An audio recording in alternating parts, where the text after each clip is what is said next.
동네 바보 만보기가 눈 쌓인 산에서 준 갓난아기.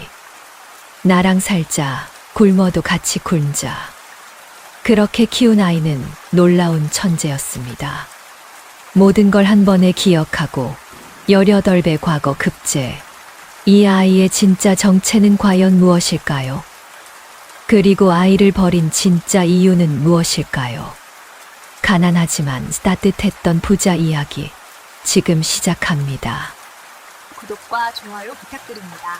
그리고 어디에서 듣고 계신지 댓글 남겨주시면 그곳에 행운이 가득하길 기원하겠습니다. 구독과 좋아요 부탁드립니다.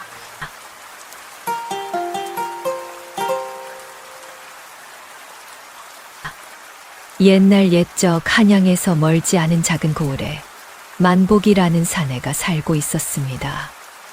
만보기는 동네 사람들 사이에서 바보로 통했습니다. 말이 느리고 셈에 약했으며 글자라곤 자기 이름조차 제대로 쓰지 못했지요. 하지만 그 누구보다 착한 마음씨를 지닌 사내였습니다. 만보가, 이거 장터에 가서 팔고 와. 만보가, 저봐 김매기 좀 해줘.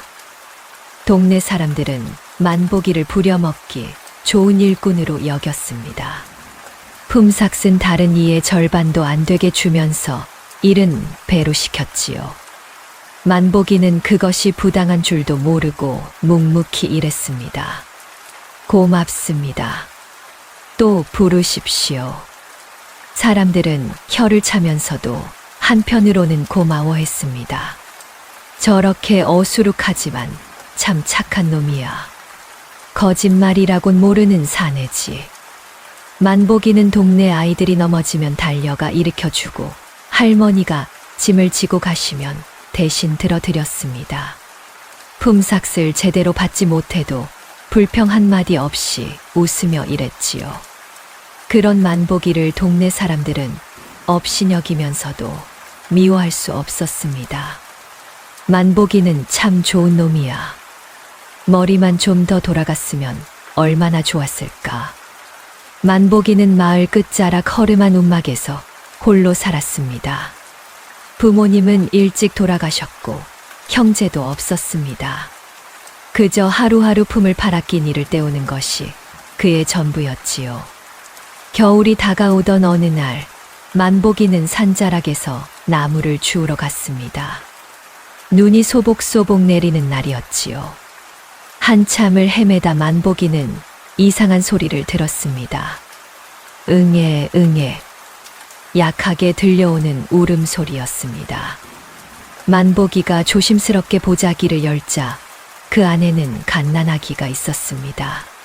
추위에 떨고 있었지만 아직 숨은 붙어 있었지요. 아이고, 누가 이런 짓을. 만보기는 아기를 품에 안았습니다. 나랑 살자, 굶어도 같이 굶자. 만보기는 아기를 업고 산을 내려왔습니다. 동네 사람들은 걱정스러운 얼굴을 지었습니다. 만보가, 내가 무슨 아이를 키워? 너 혼자도 제대로 못 사는데. 하지만 만보기는 고개를 저었습니다. 안 됩니다. 제가 키우겠습니다. 사람들은 한숨을 쉬었지만 만보기의 착한 마음을 알기에 더 이상 말리지 않았습니다. 오히려 젖과 헌 옷가지를 가져다 주었지요. 그날부터 만보기는 아기를 키우기 시작했습니다. 만보기의 육아는 서툴렀지만 정성만큼은 누구보다 지극했습니다. 날이 밝으면 아기를 등에 업고 품팔이를 나갔습니다. 밭을 메고 나무를 하고 짐을 나르는 내내 아기는 만보기의 등에서 조용히 세상을 바라보았지요. 애기야, 배고프지? 조금만 참아라. 아기는 울음이 적었습니다. 다른 아이들처럼 밤새 울어대지도 않았고 배가 고파도 조용히 만보기를 바라볼 뿐이었지요. 이 아이 참 신기하네. 보통 애들은 밤낮 없이 우는데 겨울이 지나고 봄이 왔습니다. 아기는 무럭무럭 자라났습니다. 계절이 바뀌고 아기는 돌을 맞았습니다. 만보가 아이 이름은 지었어. 마을 이장이 물었습니다. 아직 못 지었습니다. 제가 그를 몰랐어. 그럼 내가 하나 지어주지. 복된 아이라는 뜻으로 복동이라고 하면 어떨까? 고맙습니다. 복동이 좋은 이름입니다. 그날부터 아기는 복동이라는 이름을 얻었습니다. 복동이는 걸음마를 배우기 시작했고, 만복이는 복동이가 넘어질까봐 온 신경을 곤두세웠지요. 어느 날, 만복이가 장터에서 물건을 사며 장사꾼과 이야기를 나누었습니다. 이건 두냥이요. 예, 알겠습니다. 집으로 돌아오는 길에 복동이가 갑자기 말했습니다. 두냥. 만복이는 깜짝 놀랐습니다. 복동이가 처음으로 말을 한 것이었지요. 복동아, 지금 말했어. 두냥. 만복이는 기뻐서 어쩔 줄 몰랐습니다. 그날 밤 만복이는 복동이를 안고 말했습니다. 복동아, 너는 아버지처럼 바보로 살면 안 된다. 똑똑하게 자라서 떳떳하게 살아야 해. 복동이가 3살이 되었을 무렵 이상한 일이 벌어지기 시작했습니다. 아버지, 저 아저씨가 무 5개의 다푼이라고 했어요. 복동이는 장터에서 들은 물건 값을 하나도 틀리지 않고 기억했습니다. 마을 사람들이 만복이에게 일을 시키며 하는 말들도 복동이는 정확히 기억했지요. 아버지, 김영감님이 내일 아침 일찍 오라고 했어요. 만복이는 깜짝 놀랐습니다. 자신도 가물가물한 일들을 복동이가 또박또박 기억하고 있었기 때문이지요. 어느 날 만복이는 동네 훈장댁 앞을 지나가게 되었습니다. 훈장은 마당에서 아이들에게 천자문을 가르치고 있었지요. 하늘천, 땅지, 거물현, 누를황. 만복이는 복동이를 업은 채 잠시 발걸음을 멈추었습니다. 복동이는 고개를 빼꼼히 내밀고 훈장에 글 읽는 소리를 듣고 있었지요. 집으로 돌아온 그날 저녁, 복동이가 갑자기 말했습니다. 하늘천, 땅지, 거물현, 누를황. 만복이는 손에 들고 있던 나무 주걱을 떨어뜨렸습니다. 한 번 들은 것을 그대로 외우다니 이런 일이 있을 수 있단 말입니까? 복동아, 다시 한번 해봐. 하늘천, 땅지, 거물현, 누를황. 집우, 집주, 오랑캐홍, 넓을황. 복동이는 훈장이 가르치던 천자문을 틀리지 않고 줄줄 외웠습니다. 밤이 깊어 복동이가 잠든 뒤 만복이는 조용히 다짐했습니다. 복동아, 너는 크게 될 아이야. 아버지가 내가 똑똑하게 자랄 수 있게 해줄게. 복동이가 5살이 되던 해봄, 만복이는 마침내 결심을 굳혔습니다. 그날 아침 일찍 만복이는 복동이의 손을 잡고 훈장댁으로 향했습니다. 만복이는 용기를 내어 대문을 두드렸습니다. 무슨 일로 왔는가? 훈장이 물었습니다. 만복이는 복동이를 앞으로 내세우며 말했습니다. 훈장님, 제 아이를 가르쳐 주십시오. 자네가 무슨 돈으로 아이를 가르치겠나? 만복이는 훈장 앞에 무릎을 꿇었습니다. 훈장님, 제발 부탁드립니다. 저는 평생 바보로 살았습니다. 하지만 이 아이만큼은 다릅니다. 만복이는 이마가 땅에 닿도록 깊이 절했습니다. 이 아이는 한 번 들은 걸 다 외우고 사람 말을 귀신같이 알아듣니다. 제발 이 아이에게 글을 가르쳐 주십시오. 훈장은 복동이를 가까이 불렀습니다. 너는 몇 살이냐? 5살입니다. 글자를 아느냐? 하늘천, 땅지, 거물현, 누를황. 복동이는 천자문을 줄줄이 외워 나갔습니다. 훈장의 눈이 점점 커졌습니다. 만복이, 이 아이는 보통 아이가 아니네. 학비는 걱정 말게. 내가 무료로 가르치겠네. 만복이는 기쁨에 겨워 연신 고개를 숙였습니다. 다음 날부터 복동이는 서당에 다니기 시작했습니다. 오늘은 천자문을 배우겠다. 하늘천, 땅치, 훈장이 글자를 가르치자 아이들이 따라 읽었습니다. 자, 이제 방금 배운 것을 외워보거라. 아이들은 더듬거렸습니다. 하지만 복동이는 한 글자도 틀리지 않고 줄줄 외웠습니다. 복동아, 내가 언제 이걸 다 외웠느냐? 방금 배운 걸 외웠습니다. 훈장은 감탄했습니다.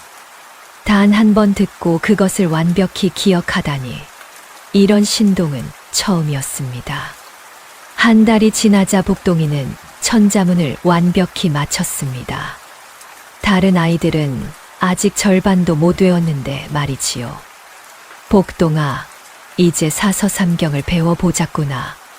집으로 돌아온 복동이는 만복이에게 그날 배운 것을 들려주었습니다.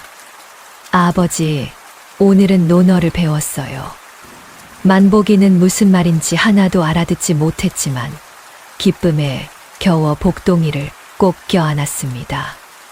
복동이가 7살이 되던 해 마을에 큰 일이 생겼습니다. 새로운 수령이 부임해 와서 마을 아이들의 글 공부를 점검하겠다고 했습니다. 각 서당에서 가장 뛰어난 학동을 뽑아 관하로 보내라. 군장은 고민할 것도 없이 복동이를 선택했습니다. 정해진 날 복동이는 관하로 향했습니다. 관하 마당에는 여러 서당에서 온 아이들이 모여 있었지요. 모두 부잣집 자식들로 화려한 옷을 입고 있었습니다. 복동이만 남루한 옷차림이었습니다. 잠시 후 새 수령이 나타났습니다. 너희들의 실력을 보겠다. 내가 시를 한 수 읊을 테니 받아 적어라. 수령이 시를 읊었습니다. 아이들은 황급히 붓을 들었습니다. 하지만 수령의 말이 너무 빨라 대부분의 아이들이 제대로 받아 적지 못했지요. 복동이는 침착하게 시를 들으며 한 글자도 놓치지 않고 또박또박 글씨를 써 내려갔습니다. 이것은 누가 쓴 것이냐? 소인이 썼습니다. 수령은 복동이를 위아래로 훑어보았습니다. 내 옷차림을 보니 부잣집 자식은 아닌 것 같구나. 예, 소인의 아버지는 품팔이로 살아갑니다. 그런데도 글씨가 이토록 바르고 단 한 글자도 틀리지 않았구나. 대단하다. 너는 장차 큰 인물이 될 것이다. 수령은 복동이에게 상으로 책과 붓, 먹을 하사했습니다. 복동이가 집으로 돌아오자 만복이는 눈물을 흘렸습니다. 복동아, 내가 수령님께 칭찬을 받았다니 아버지는 정말 기쁘구나. 그날 이후 복동이는 마을의 자랑이 되었습니다. 복동이가 9살이 되던 해 만복이에게 좋은 일이 생겼습니다. 어느 날 장터에서 한 상인이 만복이를 불렀습니다. 여보게, 이 고을의 물건을 팔 사람이 필요하네. 자네가 정직하다는 소문을 들었어. 해보지 않겠나? 만복이는 망설였지만 품삯보다 나은 돈을 벌 수 있다는 말에 마음이 흔들렸지요. 알겠습니다. 해보겠습니다. 그날부터 만복이는 상인의 물건을 받아 마을에 팔기 시작했습니다. 하지만 역시 만복이는 셈이 약했습니다. 장부를 쓰는 것도 서툴렀지요. 어느 날 저녁 만복이가 한숨을 쉬며 앉아 있었습니다. 아버지, 무슨 일이세요? 복동아, 아버지가 장사를 하려니 어렵구나. 장부를 어떻게 써야 할지 모르겠어. 복동이는 아버지의 장부를 들여다보았습니다. 아버지, 제가 도와드릴게요. 복동이는 먹을 갈고 붓을 들었습니다. 그리고 아버지가 하루 동안 판 물건과 받은 돈을 깔끔하게 정리했지요. 이렇게 쓰시면 됩니다. 물건 이름, 개수, 값, 그리고 누구에게 팔았는지 적으시면 돼요. 복동아, 고맙구나. 내가 없었으면 아버지는 큰일 날 뻔했어. 그날부터 복동이는 저녁마다 아버지의 장부를 정리해 주었습니다. 한 달쯤 지나자 이상한 일이 생겼습니다. 상인이 만복이에게 말했습니다. 이게 맞나? 다른 사람들보다 돈이 적은데? 집으로 돌아온 만복이가 복동이에게 이야기하자 복동이는 장부를 꼼꼼히 살펴보았습니다. 아버지, 저희가 틀린 게 아니에요. 상인 나으리가 처음에 말씀하신 값과 지금 받으려는 값이 달라요. 다음 날 만복이는 복동이와 함께 상인을 찾아갔습니다. 복동이가 조목조목 따지며 설명하자 상인은 황급히 변명했습니다. 아, 그게 내가 착각했나 보네. 만복이는 복동이 덕분에 손해를 보지 않을 수 있었지요. 며칠 뒤 복동이는 아버지의 장부를 보다가 또 다른 문제를 발견했습니다.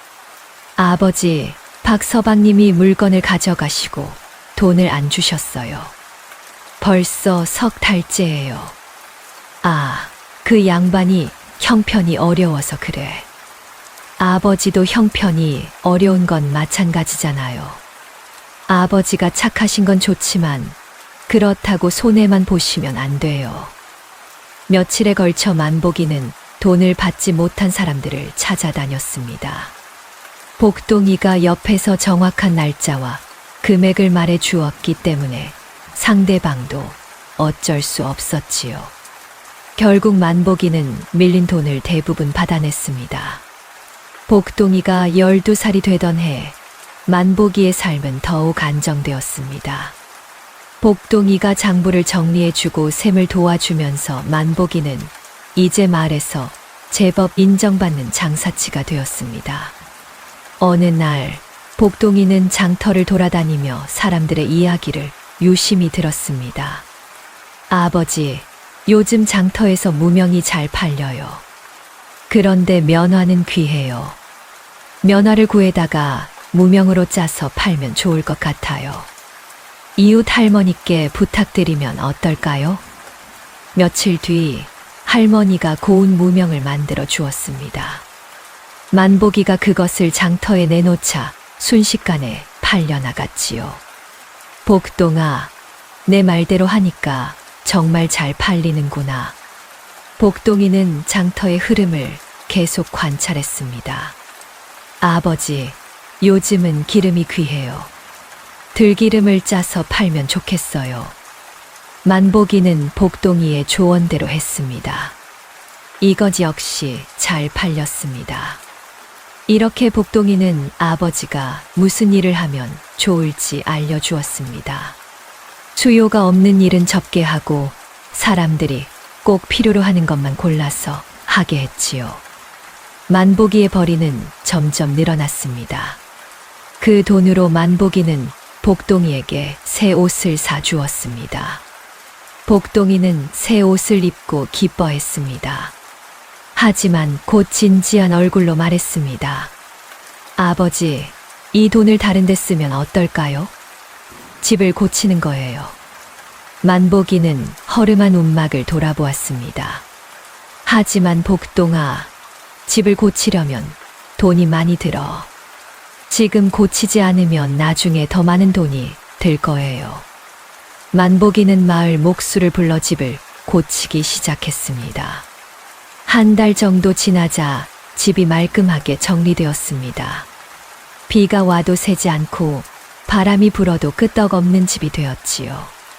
마을 사람들도 만복이네 집이 달라진 것을 보고 놀랐습니다. 만복이가 이제 제법 사는구나.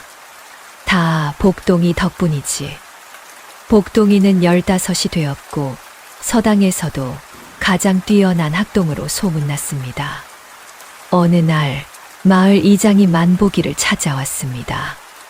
만복아, 우리 마을에 공동 저장고를 만들면 어떨까 하네. 저장고 관리를 맡아주면 어떨까? 복동이가 나섰습니다. 이장님, 제가 도와드릴게요. 복동이는 마을 공동 저장고의 장부를 맡았습니다. 누가 얼마나 곡식을 넣었는지, 누가 얼마나 가져갔는지 꼼꼼히 기록했지요. 며칠 뒤 복동이는 이장에게 제안을 했습니다.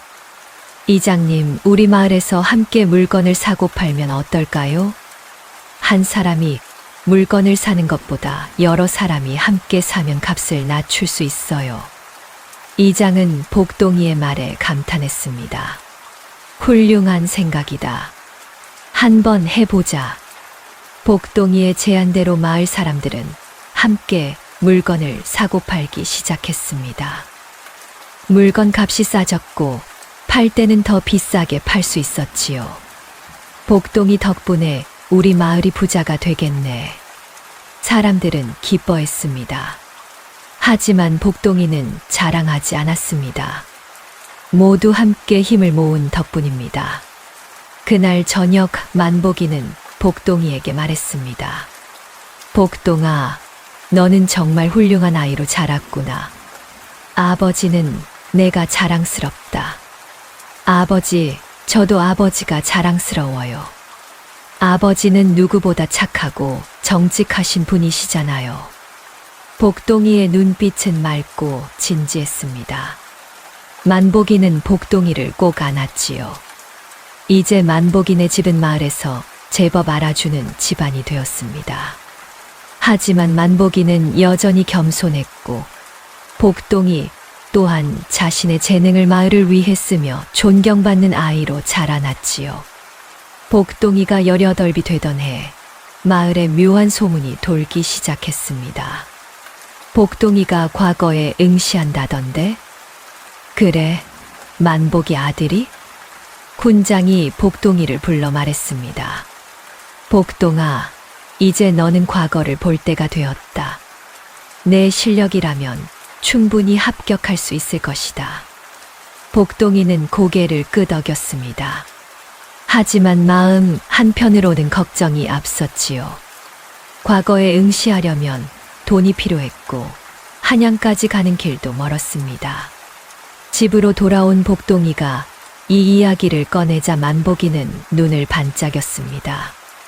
복동아, 그거 정말 좋은 일이구나. 아버지가 돈은 마련할게. 하지만 아버지, 돈이 많이 들어요. 괜찮아. 우리 집 살림이 예전보다 나아졌잖니. 다 내 덕분이야. 만복이는 그동안 모아둔 돈을 꺼냈습니다. 복동이가 장부를 정리해주고 장사의 방향을 잡아준 덕분에 제법 돈이 모여 있었지요. 복동아, 이걸로 과거 준비를 해라. 내가 과거에 급제하면 우리 집안이 완전히 달라질 거야. 복동이는 아버지의 손을 꼭 잡았습니다.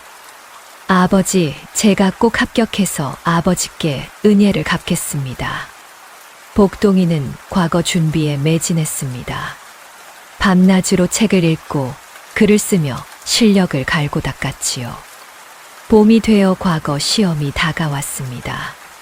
복동이는 만복이와 함께 한양으로 향했습니다. 마을 사람들이 나와서 배웅해 주었지요. 복동아, 꼭 합격해서 돌아오너라. 우리 마을의 자랑이 되어 다오. 복동이는 사람들에게 깊이 절했습니다. 감사합니다. 최선을 다하겠습니다. 만복이와 복동이는 며칠을 걸어 한양에 도착했습니다. 한양은 사람도 많고 집도 많았습니다. 복동이는 처음 보는 큰 도성에 놀라움을 감추지 못했지요. 아버지, 한양은 정말 크네요. 그렇구나. 복동아, 여기서 내가 급제하면 정말 좋겠구나. 만복이와 복동이는 한양의 한 여관에 짐을 풀었습니다. 그리고 다음 날 과거 시험장으로 향했지요. 시험장에는 수많은 유생들이 모여 있었습니다. 모두 화려한 옷을 입고 자신감 넘치는 표정이었습니다. 복동이만 소박한 옷차림이었지요. 저기 좀 봐. 저 사람 옷차림 좀 봐. 시골에서 온 건가? 유생들이 복동이를 보고 수군거렸습니다. 그 중에서도 유난히 화려한 옷을 입은 젊은이가 복동이를 흘겨보며 코웃음을 쳤습니다. 시골 출신 주제에 감히 과거에 응시하다니. 글이나 제대로 아는지 모르겠군. 그는 석준이었습니다. 한양의 부잣집 도련님으로 어려서부터 최고의 스승에게 배운 수제였지요. 석준은 복동이보다 한 살 위인 19이었습니다. 석준은 복동이의 남루한 차림새를 보고 깔보았습니다. 복동이는 아무 말 없이 시험장으로 들어갔습니다. 시험이 시작되었습니다. 문제가 나오자 유생들은 붓을 들었습니다. 복동이도 침착하게 문제를 읽고 답을 써 내려갔지요. 시험 문제는 어려웠습니다. 유생들은 고개를 갸웃거리며 고민했습니다. 석준도 이마에 땀을 흘리며 답안을 작성했지요. 하지만 복동이는 막힘없이 글을 썼습니다. 훈장님께 배운 것, 혼자 공부한 것들이 모두 떠올랐습니다. 시험이 끝나고 복동이는 시험장을 나왔습니다. 만보기가 밖에서 기다리고 있었습니다. 복동아, 어땠니?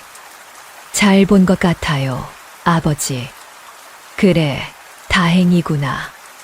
며칠 뒤 합격자 발표가 있었습니다. 복동이와 만보기는 긴장된 마음으로 방을 보러 갔습니다. 방에는 수많은 이름이 적혀 있었습니다. 복동이는 천천히 이름을 찾아 내려갔습니다. 그리고 마침내 자신의 이름을 발견했지요. 아버지, 제 이름이 있어요. 정말이냐? 만보기는 믿기지 않는다는 표정으로 방을 바라보았습니다. 복동이의 이름이 분명히 적혀 있었습니다. 그것도 상위권에 말이지요. 복동아, 내가 해냈구나. 만보기는 복동이를 껴안고 눈물을 흘렸습니다. 자신의 아들이 과거에 급제하다니 꿈만 같았지요. 주변 사람들도 축하해 주었습니다. 하지만 석준은 믿을 수 없다는 표정으로 방을 바라보았습니다. 자신의 이름도 있었지만 복동이보다 아래였습니다. 어떻게 저 시골뜨기가 나보다 위라니. 석준은 분한 마음을 감추지 못했습니다. 그날부터 석준은 복동이를 더욱 못마땅하게 여겼지요. 하지만 기쁨도 잠시 복동이에게 문제가 생겼습니다. 며칠 뒤 관아에서 복동이를 불렀습니다. 복동이가 관아에 가자 한 관리가 심각한 표정으로 말했습니다. 복동이, 너의 출생에 대해 조사가 필요하다. 제 출생이요. 복동이는 어리둥절했습니다. 만보기도 당황한 표정으로 복동이 옆에 섰지요. 내가 만보기의 친아들이 아니라는 제보가 들어왔다. 만약 내가 정체를 속이고 과거에 응시했다면 이는 중대한 죄가 된다. 복동이는 가슴이 철렁 내려앉았습니다. 자신이 만보기의 친아들이 아니라는 것은 사실이었습니다. 만보기가 산에서 주워 키운 아이였지요. 사실 이 제보는 복동이를 시기한 다른 유생들이 한 것이었습니다. 복동이가 남루한 옷차림에도 불구하고 상위권으로 급제하자 일부 유생들이 분해하며 복동이의 출신을 캐기 시작했던 것입니다.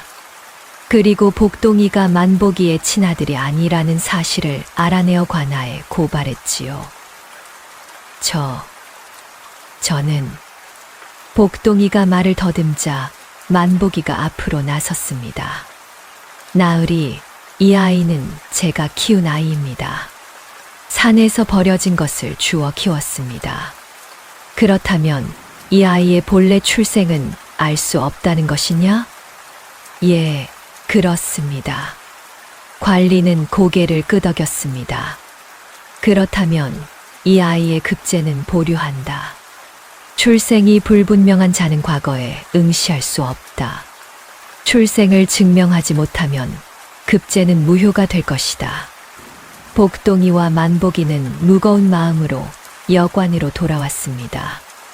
복동아, 미안하다.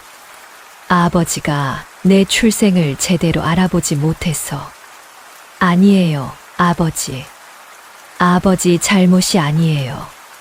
복동이는 만복이를 위로했지만 마음속으로는 깊은 의문이 들었습니다. 나는 대체 누구일까? 왜 산에 버려진 걸까?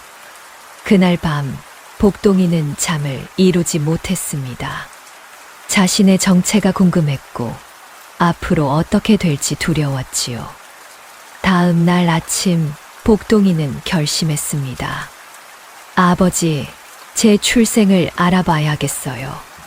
제가 어디서 왔는지, 누구인지 알아야 합니다. 복동아, 어떻게 알아볼 건데? 아버지께서 저를 발견하신 곳부터 시작하겠습니다. 그리고 제가 입고 있던 옷이나 보자기, 혹시 남은 게 있나요?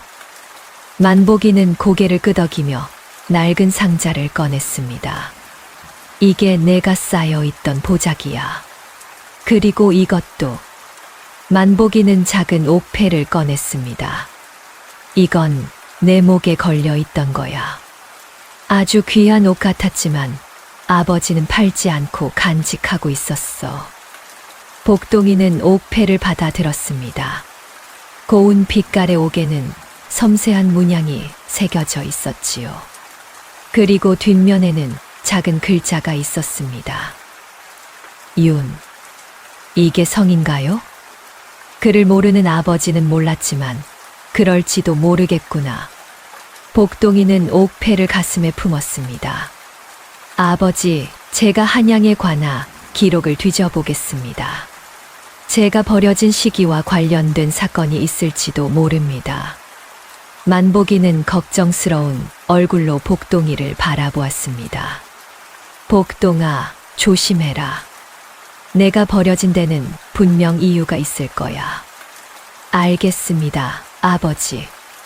복동이는 관하로 가서 옛 기록을 열람할 수 있게 해달라고 청했습니다. 과거 급제자였기에 허락을 받을 수 있었지요. 복동이는 며칠 동안 기록을 뒤졌습니다. 자신이 발견된 시기, 그 무렵의 사건들을 찾았습니다. 그러던 중 복동이는 놀라운 기록을 발견했습니다. 윤대감 영모 사건. 자신이 발견되기 바로 며칠 전 윤대감이라는 관리가 영모죄로 처형되었다는 기록이 있었습니다. 그의 집안은 정몰되었고 가족들은 뿔뿔이 흩어졌다고 적혀 있었지요. 윤대감, 옥패의 윤자. 복동이는 가슴이 두근거렸습니다. 혹시 자신이 그 집안과 관련이 있는 것은 아닐까? 복동이는 더 조사했습니다. 윤대감의 집이 어디에 있었는지, 지금은 어떻게 되었는지 알아보았지요. 윤대감의 집터가 아직 남아있다고 합니다. 복동이는 만복이와 함께 그곳으로 향했습니다. 한양의 한쪽 구석, 사람들이 잘 가지 않는 곳에 허물어진 저택이 있었습니다. 이곳이 윤대감의 집이었던 곳입니다. 복동이와 만복이는 조심스럽게 저택 안으로 들어갔습니다. 담장은 무너졌고 건물은 폐허가 되어 있었지요. 복동이가 마당을 걷고 있을 때 갑자기 어디선가 목소리가 들렸습니다. 누구시오? 돌아보니 낡은 옷을 입은 노인이 서 있었습니다. 노인은 떨리는 손으로 복동이를 가리켰습니다. 당신은 혹시? 복동이는 노인에게 다가갔습니다. 어르신, 저는 복동이라고 합니다. 이곳이 윤대감의 집이었다고 들어서 찾아왔습니다. 노인은 복동이를 자세히 바라보았습니다. 그리고 복동이가 가슴에 품고 있던 옥패를 보는 순간 노인의 눈이 커졌습니다. 그 옥패는 이게요. 제가 어렸을 때부터 가지고 있던 것입니다. 노인은 떨리는 손으로 옥패를 만져보았습니다. 그리고 눈물을 흘리기 시작했습니다. 도련님, 정말 도련님이십니까? 도련님이요? 저는 윤대감 댁의 예타인이었습니다. 이 옥패는 윤씨 가문의 가보입니다. 도련님만 가지실 수 있는 것이지요. 복동이는 충격을 받았습니다. 자신이 윤대감 집안의 자식이라니. 어르신, 자세한 이야기를 들려주시겠습니까? 노인은 고개를 끄덕이며 천천히 이야기를 시작했습니다. 노인은 복동이와 만복이를 무너진 사랑채로 안내했습니다. 그곳에서 노인은 떨리는 목소리로 이야기를 시작했습니다. 도련님의 아버님이신 윤대감님은 청렴결백한 분이셨습니다. 하지만 그것이 화근이었지요. 당시 권세가 높던 간신 이정환이 부정을 저지르고 있었는데 윤대감님께서 이를 탄핵하셨습니다. 노인은 한숨을 쉬었습니다. 이정환은 복수를 계획했습니다. 윤대감님께 영모의 누명을 씌웠지요. 거짓 증거를 만들고 증인을 매수했습니다. 윤대감님은 억울함을 호소하셨지만 아무도 믿지 않았습니다. 그래서 아버님은 참형을 당하셨습니다. 집안은 정몰되었고 가족들은 뿔뿔이 흩어졌지요.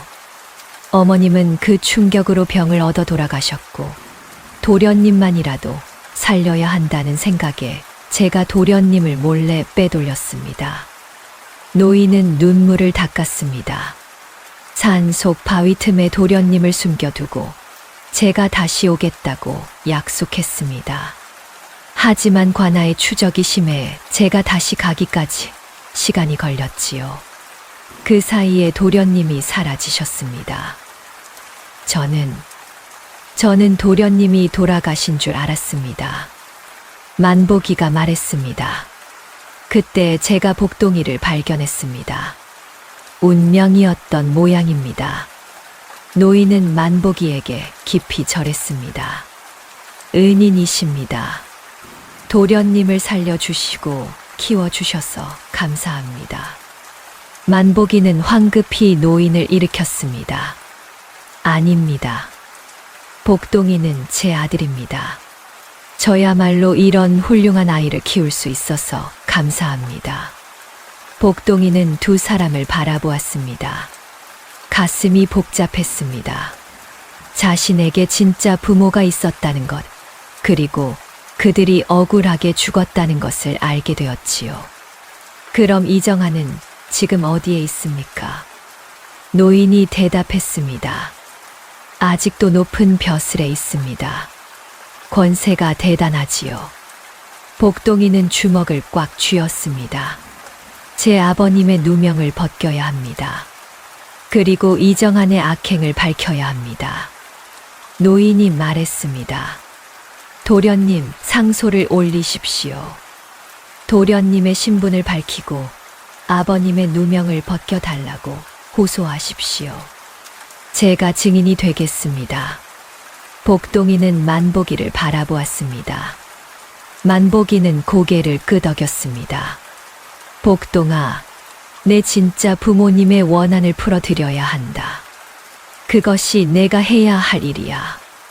복동이는 눈물을 흘렸습니다. 하지만 아버지, 저는 아버지를 떠나고 싶지 않아요. 떠나는 게 아니야. 내가 누구든 너는 내 아들이야. 그건 변하지 않아. 만복이는 복동이를 꼭 껴안았습니다. 복동이는 만복이의 품에서 한참을 울었지요. 다음 날 복동이는 상소를 작성하기 시작했습니다. 자신의 신분을 밝히고 아버지 윤대감의 누명을 벗겨달라는 내용이었습니다. 그런데 그 무렵 이정한의 세력이 움직이기 시작했습니다. 복동이가 윤대감의 아들일지도 모른다는 소문이 돌자 이정한은 복동이를 제거하려 했지요. 어느 날 만복이가 여관 근처에서 물건을 사고 돌아오는 길이었습니다. 갑자기 몇 명의 사내들이 만복이를 둘러쌌습니다. 내가 만복이냐? 예, 그렇습니다만 우리와 함께 가자. 사내들은 만복이를 끌고 어두운 골목으로 갔습니다. 그곳에는 이정한의 신복이 기다리고 있었습니다. 만복이, 내 아들 복동이가 쓸데없는 짓을 하고 있구나. 무슨 말씀이십니까? 윤대감의 누명을 벗기려 한다지. 그런 일은 하지 않는 게 좋을 것이다. 하지만 그건 진실이 무슨 소용이냐? 중요한 건 내 아들의 안전이지. 신복은 위협적인 목소리로 말했습니다. 만약 복동이가 계속 이 일을 추진한다면 내가 위험해질 수도 있다. 만복이는 두려웠습니다. 하지만 굴복하지 않았지요. 위협하셔도 소용없습니다. 복동이는 옳은 일을 하고 있습니다. 그렇게 나온다면 어쩔 수 없지. 신복은 신호를 보냈습니다. 사내들이 만복이를 때리려는 순간이었습니다. 그때 우연히 그 골목을 지나가던 석준이 이 광경을 목격했습니다. 석준은 모임을 마치고 집으로 돌아가는 길이었지요. 석준은 처음에는 그냥 지나치려 했습니다. 복동이를 질투하고 있었고 복동이의 아버지가 곤경에 처한 것을 보고도 모른 척 하려 했지요. 하지만 그 순간 복동이가 나타났습니다. 아버지. 복동이는 만복이를 구하기 위해 사내들에게 달려들었습니다. 겁도 없이 목숨을 걸고 아버지를 지키려 했지요. 석주는 그 모습을 보고 충격을 받았습니다. 복동이가 자신의 목숨을 돌보지 않고 아버지를 구하는 모습, 그 진심, 어린 효심과 용기가 석준의 마음을 뒤흔들었습니다. 저게 진정한 효도구나. 나는 내 아버지를 위해 저렇게 할 수 있을까? 석준은 자신이 없었습니다. 자신은 좋은 옷을 입고 좋은 집에서 살았지만 아버지를 위해 목숨을 걸 용기가 있을지 확신할 수 없었지요. 석준은 더 이상 망설이지 않았습니다. 하인들을 불러 달려갔습니다. 멈춰라. 석준이 앞으로 나서며 말했습니다. 감히 백주대 낮에 사람을 협박하다니. 너희가 누구냐? 사내들은 당황했습니다.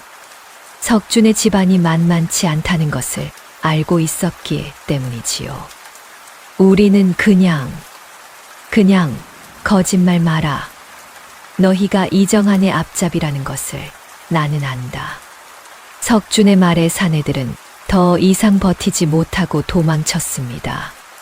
만복이는 석준에게 깊이 절했습니다. 고맙습니다, 도련님. 석준은 만복이를 부축했습니다. 괜찮으십니까? 복동이는 석준을 놀란 눈으로 바라보았습니다. 자신을 무시하던 석준이 아버지를 구해주다니 믿기지 않았지요. 석준 도령님, 감사합니다. 석준은 복동이를 똑바로 바라보았습니다. 복동아, 아니, 복동이, 나는 내게 할 말이 있다. 하지만 지금은 아니다. 내일 내가 내 여관으로 찾아가겠다. 석준은 그렇게 말하고 떠났습니다. 복동이는 석준의 뒷모습을 멍하니 바라보았지요. 그날 밤 석준은 잠을 이루지 못했습니다. 복동이의 모습이 계속 떠올랐습니다. 자신이 그동안 얼마나 어리석었는지, 무엇이 진정으로 중요한지 깨닫게 되었지요. 다음 날 아침 석준이 복동이의 여관을 찾아왔습니다. 복동이가 여관에서 상소를 쓰고 있을 때 문을 두드리는 소리가 들렸습니다. 누구십니까? 나, 석준이다. 복동이는 놀라서 문을 열었습니다. 석준이 서 있었습니다. 무슨 일로 오셨습니까? 석준은 복동이를 보며 말했습니다. 들어가도 되겠나? 예, 들어오십시오. 석준은 방에 들어와 복동이 앞에 앉았습니다. 그리고 잠시 망설이더니 말했습니다. 복동아, 솔직히 말하겠다. 나는 내 소식을 들었을 때 기뻤다. 출생 문제로 급제가 보류되었다는 소식을 들었을 때 말이야. 복동이는 아무 말도 하지 않았습니다. 석준이 계속 말했습니다. 나는 어려서부터 최고의 스승에게 배웠고 최고의 교육을 받았어. 그런데 내가 나보다 위에 급제했지. 분했어. 내가 실패하기를 바랐어.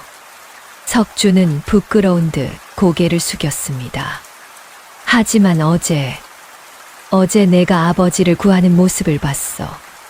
내가 목숨을 걸고 아버지를 지키려는 모습을 말이야. 석준은 복동이를 똑바로 바라보았습니다. 그때 깨달았어.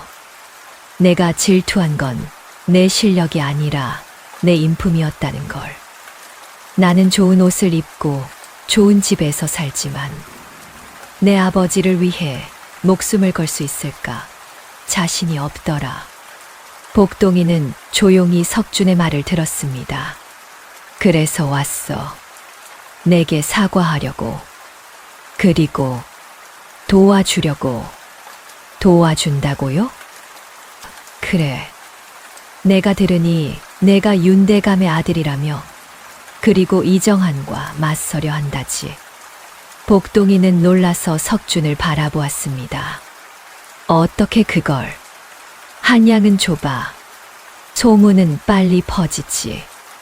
그리고 사실 우리 집안도 이정한에게 당한 적이 있어. 석준은 어두운 표정을 지었습니다. 내 아버지가 돌아가시기 전 이정한의 부정을 고발하려 했어.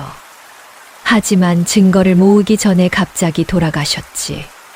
병이라고 했지만 나는 의심하고 있어.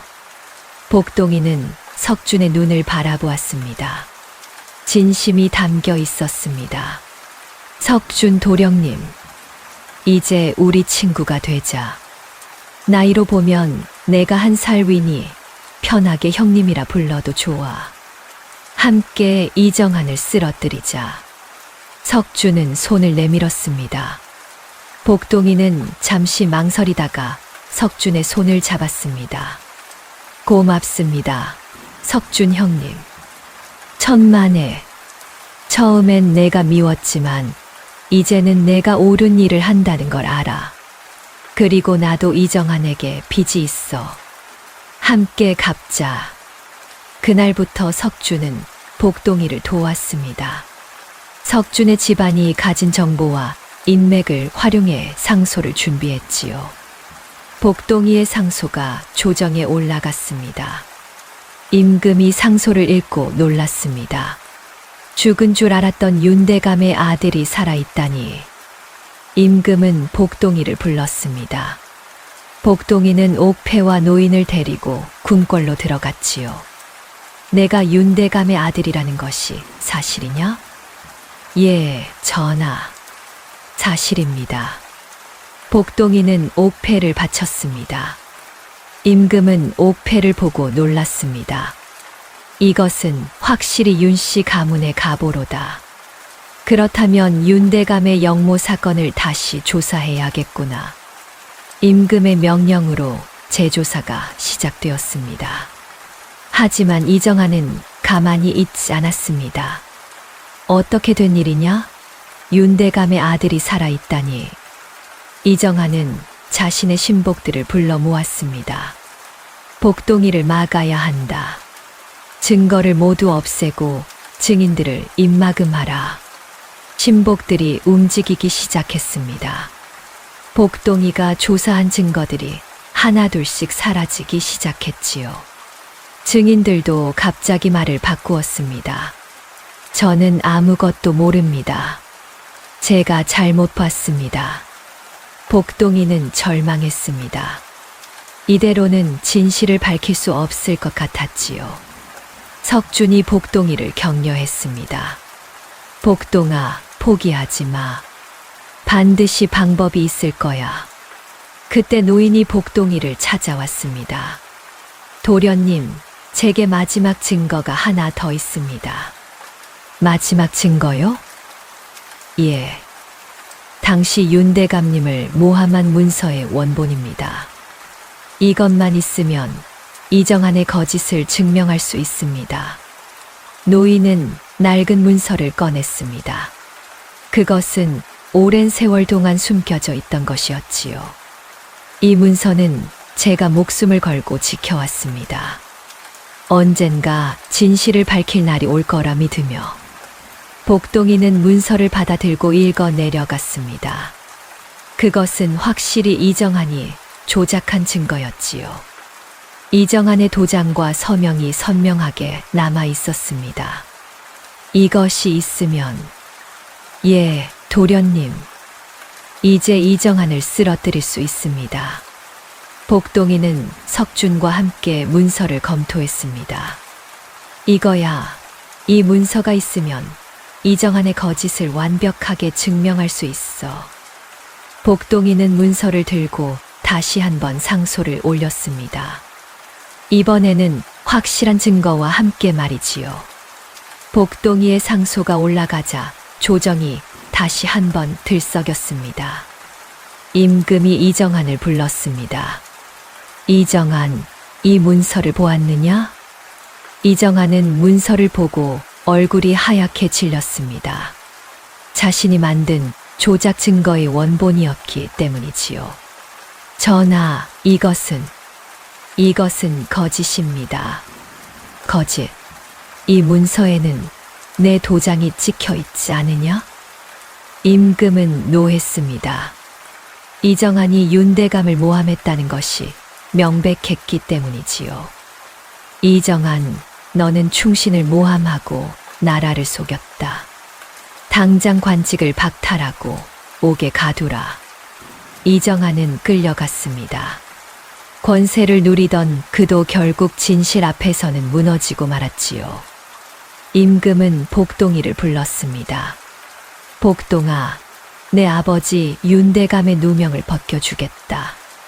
그리고 너의 과거 급제도 정식으로 인정하겠다.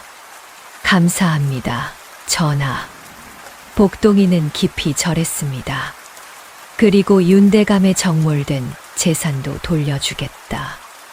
내가 윤씨 가문을 다시 일으켜 세워라. 전하의 은혜에 감사드립니다. 복동이는 물러나왔습니다. 밖에서는 만복이와 석준이 기다리고 있었지요. 복동아, 축하한다. 석준이 말했습니다. 복동이는 미소를 지었습니다. 모두 여러분 덕분입니다. 석준 형님, 처음 만났을 때는 상상도 못했어요. 형님께서 이렇게 큰 도움이 되실 줄은요. 석준도 웃었습니다. 나도 마찬가지야. 처음엔 널 질투했지만 이제는 내가 내 가장 소중한 친구야. 두 사람은 서로의 손을 꼭 잡았습니다. 만복이는 복동이를 바라보며 눈물을 흘렸습니다. 복동아, 내가 해냈구나. 정말 자랑스럽다. 아버지, 이 모든 것이 아버지 덕분입니다. 아버지가 저를 키워주지 않으셨다면 이런 일은 없었을 겁니다. 복동이와 만복이는 서로를 껴안았습니다. 며칠 뒤 복동이는 다시 윤씨 가문의 옛 저택으로 갔습니다. 이곳이 제가 태어난 곳이군요. 복동이는 저택을 제대로 둘러보았습니다. 낡고 먼지가 쌓여 있었지만 옛날의 영화를 짐작할 수 있었지요. 도련님, 이제 이 집을 다시 일으켜 세우셔야 합니다. 노인이 말했습니다. 복동이는 고개를 끄덕였습니다. 그렇게 하겠습니다. 하지만 복동이는 만복이를 바라보았습니다. 아버지도 함께 여기서 사셔야 합니다. 복동아, 나는 그저 시골의 바보일 뿐인데 이런 큰 집에서 살 수 있겠니? 아버지는 제 진짜 아버지입니다. 혈연보다 더 깊은 정으로 맺어진 아버지이십니다. 당연히 함께 사셔야 합니다. 만복이는 감동했습니다. 복동이는 진심으로 자신을 아버지로 생각하고 있었지요. 고맙다, 복동아. 정말 고맙다.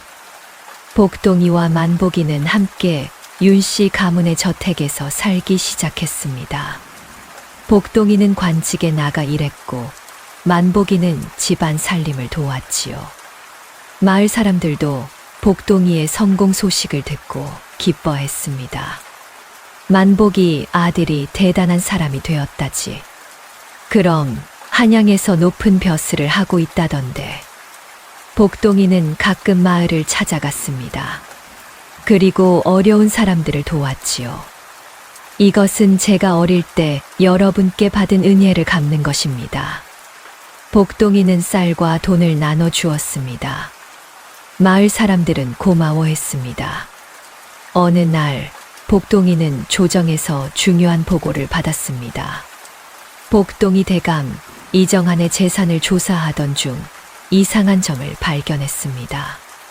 무엇입니까? 이정한이 부정으로 모은 재산이 어마어마합니다.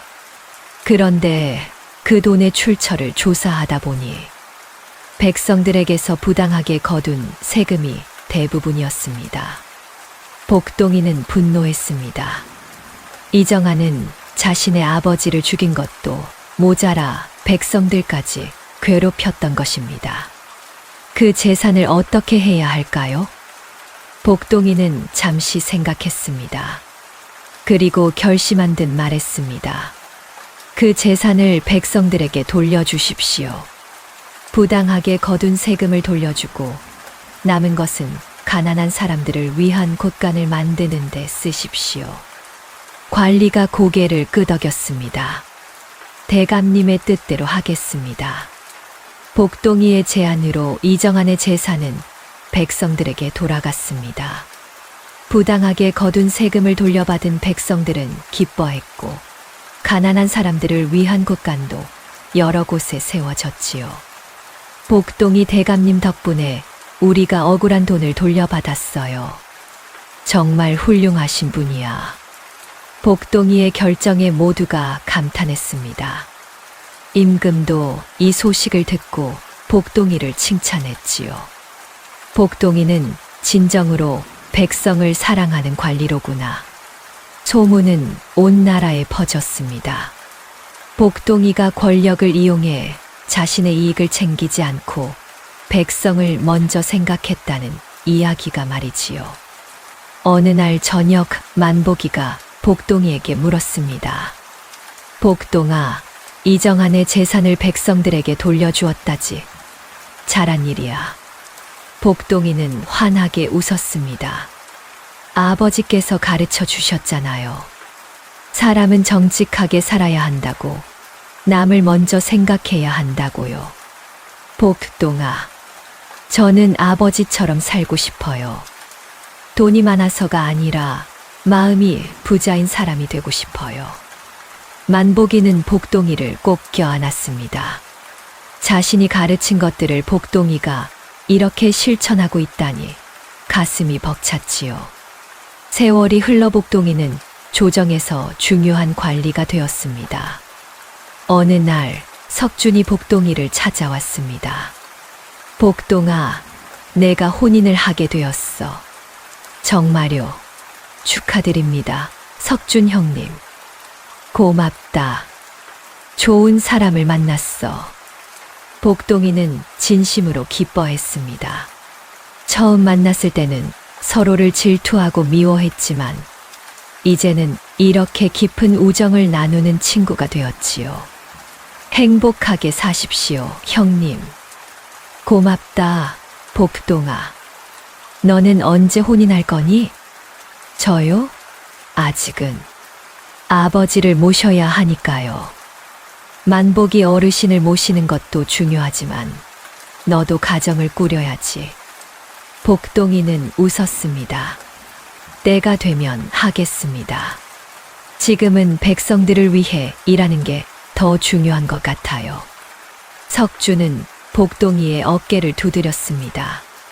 그래, 내 뜻대로 해. 하지만 너무 일만 하지는 마. 그날 밤 복동이는 만복이와 함께 저녁을 먹었습니다. 아버지, 석준 형님이 혼인하셨어요. 그래, 좋은 일이구나. 석준 형님께서 저한테도 혼인하라고 하셨어요. 만복이는 복동이를 바라보았습니다. 복동아, 나 때문에 혼인을 미루는 거니? 아니에요, 아버지. 저는 아버지와 함께 있는 게 좋아요. 그리고 지금은 할 일이 너무 많아요. 만복이는 복동이의 손을 잡았습니다. 복동아, 너는 정말 효자야. 하지만 내 행복도 중요하단다. 아버지가 행복하면 저도 행복해요. 두 사람은 따뜻한 저녁을 함께 나누었습니다. 한편 복동이는 조정에서 새로운 정책을 제안했습니다. 전하, 가난한 아이들도 공부할 수 있도록 서당을 세우면 어떨까 합니다. 서당을 세운다고? 예, 전하. 저도 어려운 환경에서 자랐지만 훈장님 덕분에 공부할 수 있었습니다. 모든 아이들에게 그런 기회를 주고 싶습니다. 임금은 복동이의 제안에 감탄했습니다. 좋은 생각이다. 그렇게 하도록 하라.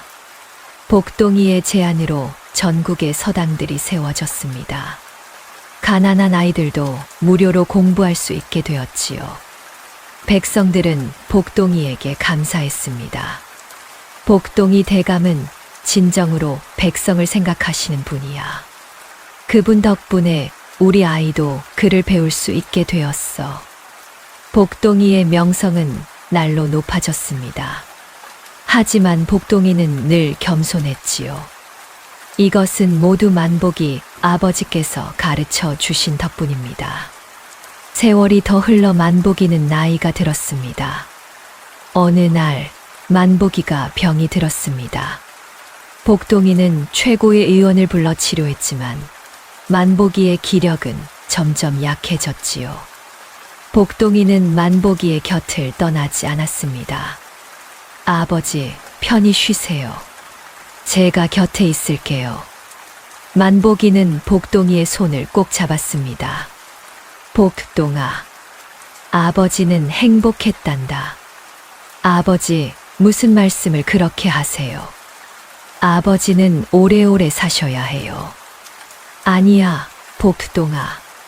사람은 언젠가 가야 하는 법이지. 하지만 나는 후회가 없어. 만복이는 복동이를 바라보며 미소 지었습니다. 내가 있어서 아버지는 참 행복했다. 산에서 널 주운 그날이 내 인생 최고의 날이었어. 아버지. 복동이는 눈물을 흘렸습니다. 복동아, 아버지가 없어도 잘 살아야 한다. 내가 하는 일을 계속하렴. 백성들을 위해 정직하게, 겸손하게 살아가렴. 네, 아버지.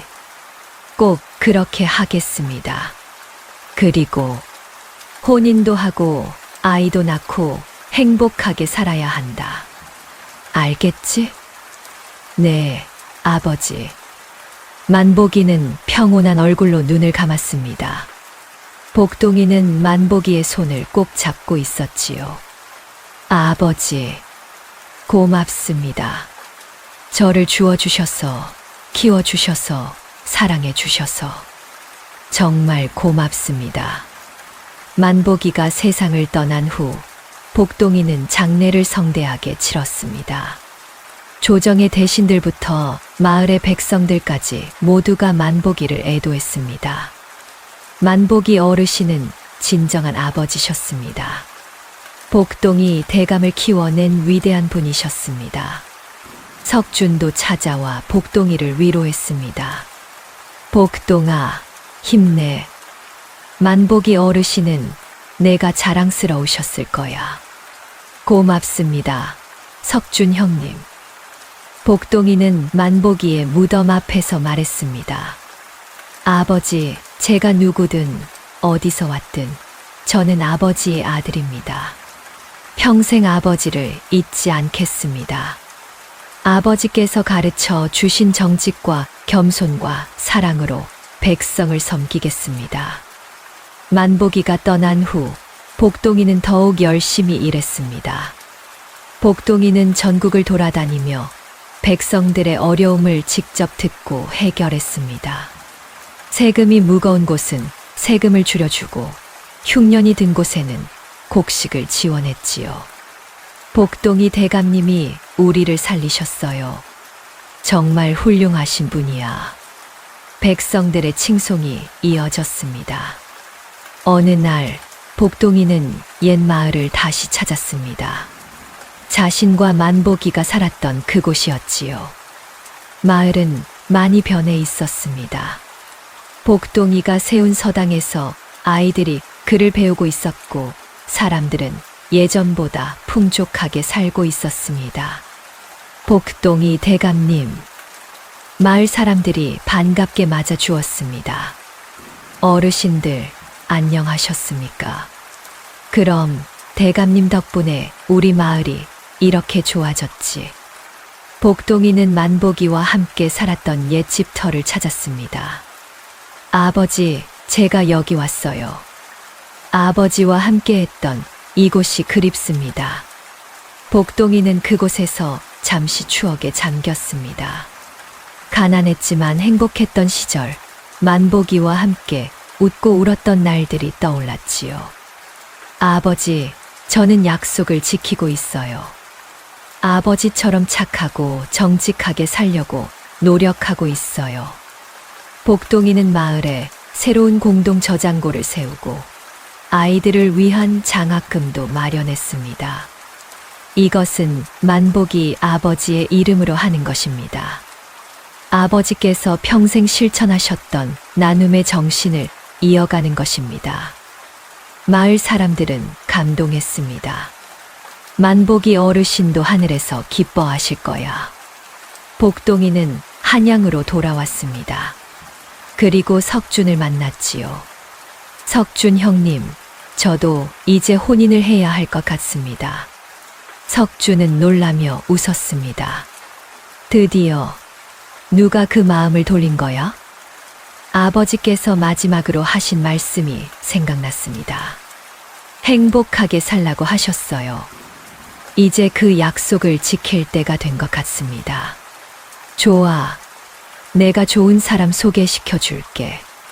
석준의 소개로 복동이는 온화하고 현숙한 여인을 만났습니다. 그녀는 복동이의 인품을 높이 평가했고, 복동이도 그녀에게 마음이 끌렸지요. 혼례를 올린 후, 복동이는 아내에게 만복이의 이야기를 들려주었습니다. 저는 산에서 버려진 아이였습니다. 하지만 만복이 아버지께서 저를 주워 키워주셨지요.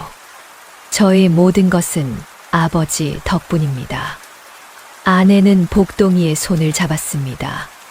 당신은 훌륭한 분이세요. 만복이 어르신께서도 자랑스러워 하실 거예요.